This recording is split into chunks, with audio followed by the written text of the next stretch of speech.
Also something to talk about, just Jump to Lightspeed was pretty much the vehicle set, and then the vehicle cards from previous sets kind of got a big boost.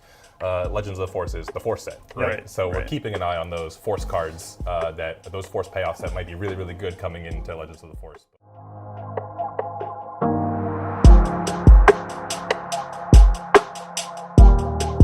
Today I have, and I'm sure if you have any understanding what's going on right now in Star Wars Unlimited, if you don't, buckle up, you're going to find out.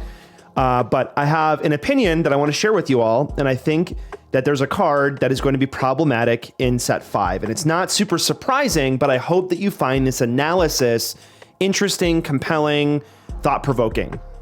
So we're going to jump right into things here. Force Throw, all right? It's going to be Force Throw. I want to present some arguments for Force Throw being a balanced card, and I want to present some arguments against it being a balanced card, and then I want to kind of share what I want, what I would like to see happen. Now, I can't wish these things into existence, but I can put my thoughts out into the aether, into my channel, and I'd love to hear your opinion on these things. So let's dig into some of the arguments for, and these arguments are going to be pretty basic, I think. And I could be missing some things, but I'd like to hear some additional arguments why Force Throw is a balanced card. It isn't a problem. It shouldn't be suspended or banned or anything like that.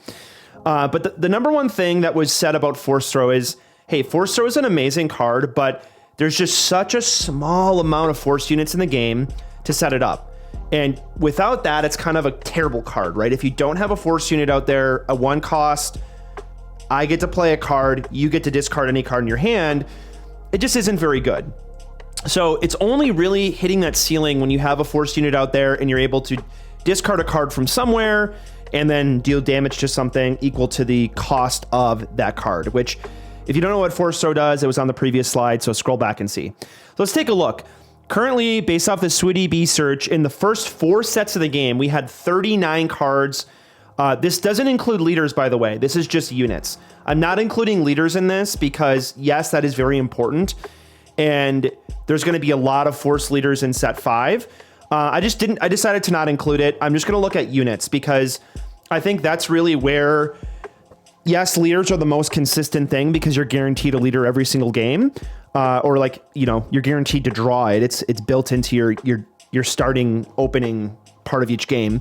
But there's only 39 Force units in the first 4 sets of the game. And it's kind of insane how little they printed Force over other types. Now, I will say there's probably less of other types, right, in the game. But a lot of the Force cards are pretty bad and they were pretty unplayable. So that's another issue, right? The setup requires Force and it requires cards that don't suck. And you can't play cards that suck. For example, Knight of the Republic, a 4/7 Force Jedi Republic that has a kind of useless ability is just not good, right?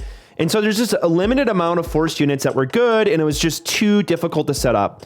Now, let's take a look at this. I just pulled something on my screen. This is everything that you just saw, plus set 5. And we go from 39 units to 112. We nearly tripled the amount of Force units in one set. So they essentially added, what is that? 80, almost 90 Force units, 80 Force units to the game, almost off the rip here. 70 something Force units. So, and as I scroll through here, that is an insane amount of density across a wide variety of color combinations. And on top of that, a lot of these Force units went from being of those 39 that were kind of bad, most of them were bad, we got a lot of very good Force units. 2/2 shielded, 2 4s, 2 5s, right? We got full cost curve, 1 costed, 2 costed, 3 costed, 4 costed, 5 costed, 6 costed, 7 costed Force units all the way up the cost curve. And then 8 now with the Father. And a lot of these are very good. And I'm going to point you to a video that came out today. KTOD came out with a video talking about how this set is really pushing the power level. So this is corroborated just by other people even looking at this set. Hey, this set's going to have a decent amount of power. And so I think in general, we've kind of solved for this point. We have almost triple the amount of force units in the game, and we've added an insane amount of force leaders, which is not even in this slide here. But I thought that this was a bit more persuasive and convincing of a slide to share. Now, and if you just pull these, like look at these lists, they're built to be the same size in pixel height, and the list is just astronomically longer than the list on the right. And so we've kind of solved for this issue, like, oh, hey, force throw is balanced because it's really hard to get a force unit to stick early unless it's your leader, right? And so it's just not consistent. We went from being mediocre to, basically fringe in terms of being able to find a consistency.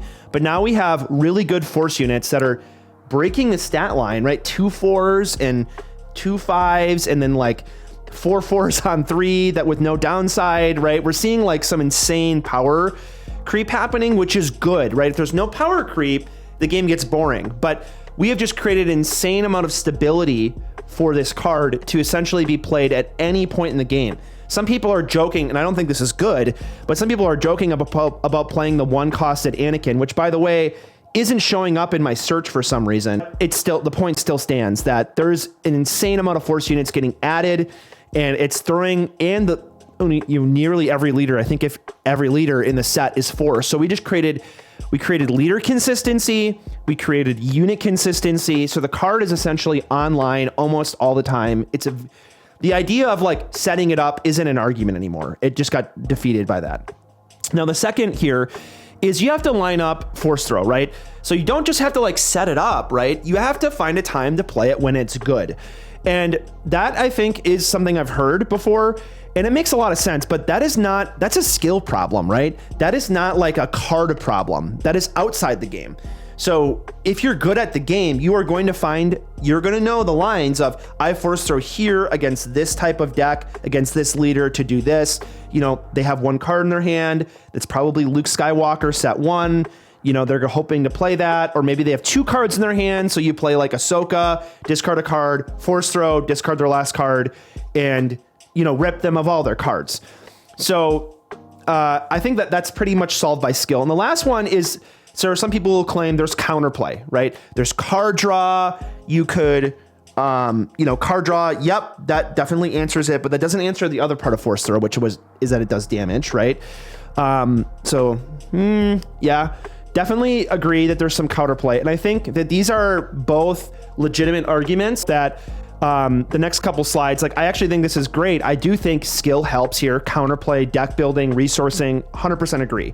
That is going to help you have percentage points against a card like force throw. So I don't disagree. But why is force throw powerful? And what are some arguments that it's an unbalanced card that maybe should be suspended? So let's go take a look at those. So arguments against. The first one here is it only costs 1 to play, and almost nothing in the game can defeat almost anything with 1 resource. Nothing does this. I think the other 1-costed damage effect is actually from set 5, and it's Sorcerer's Blast, and it requires you to have the force, and it does 3 damage. Force throw can do some insane stuff. So it only costs 1 to play, and you can force throw yourself. So this is an example of something that happened to me. So showing some cards here. My opponent forced through a crate to kill a Darksabered Sabine. They forced through themselves to kill a 6/6 space unit with a pilot on it.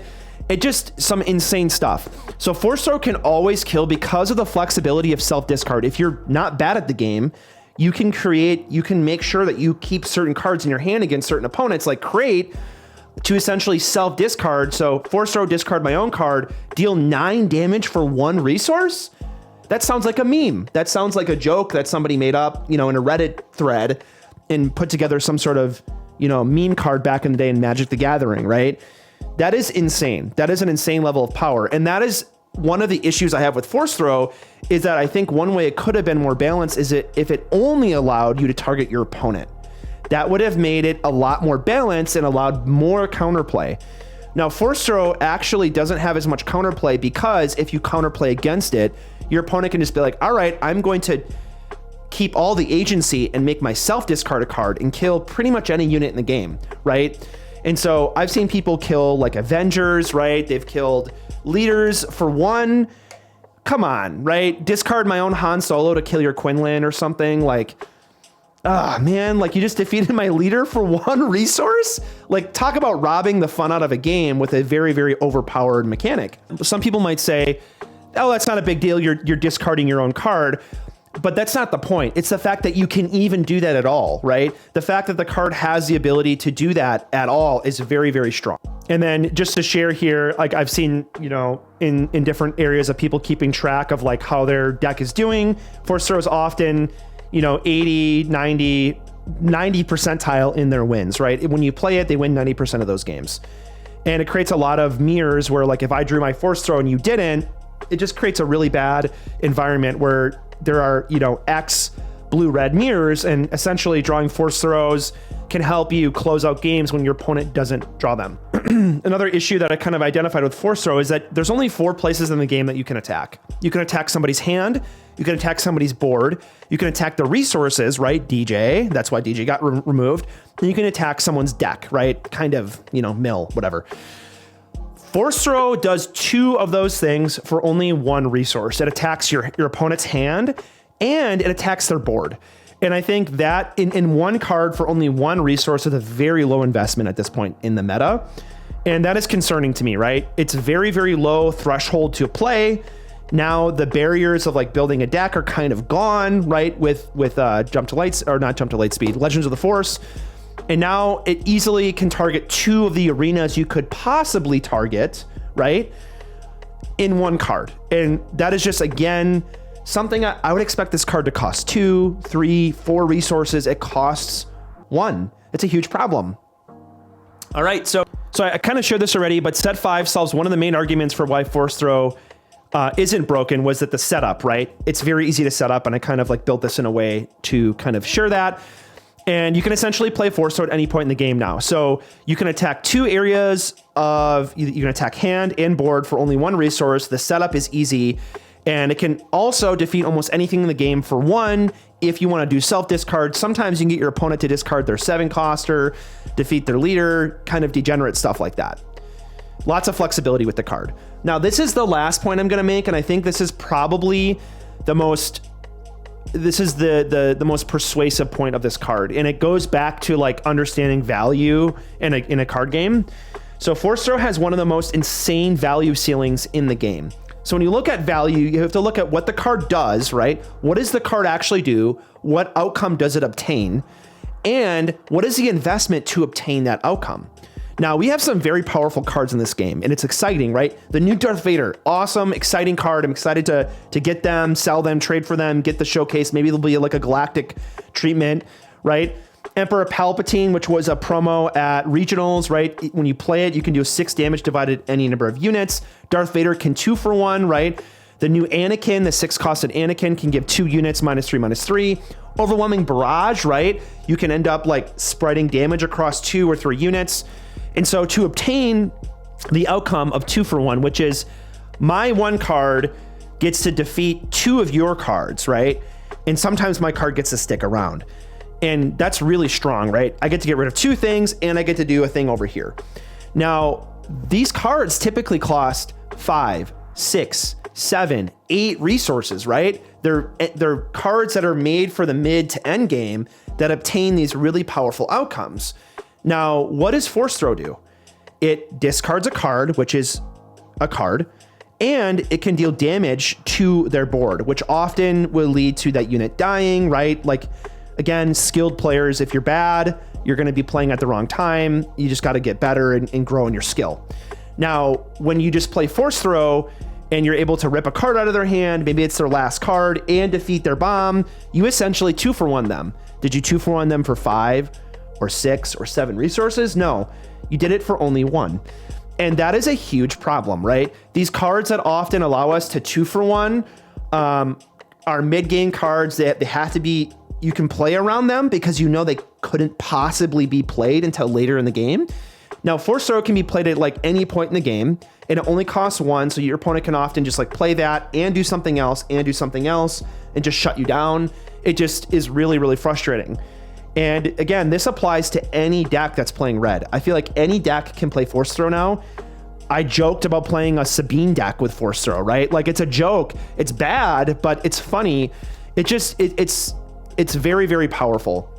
And I think this is one of the main arguments for why Force Throw would, I could see why Force Throw would be suspended, is it's doing something that other cards do at 5, 6, and 7, and it's just doing it in a really unfair way. And as we all know, if you've played other trading card games, like discarding cards out of your hand and stuff like that is very strong for your opponent, and it's very unfun for you. So my conclusion is, I think that Force Throw is going to be one of the most presented cards at Worlds if it's not suspended beforehand. I really, really doubt that Force Throw will be suspended. I think that, much like Jump to Lightspeed, one of the reasons for suspending Triple Dark Raid was it being in all top 8 sectors before it was suspended from the game. I'm using banned because it's a synonym in my mind.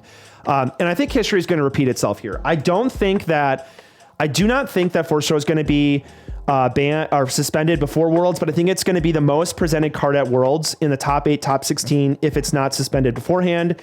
Much like Jump to Lightspeed, one of the reasons for suspending TDR was it being in all top 8 sectors, and FFG could suspend this, right?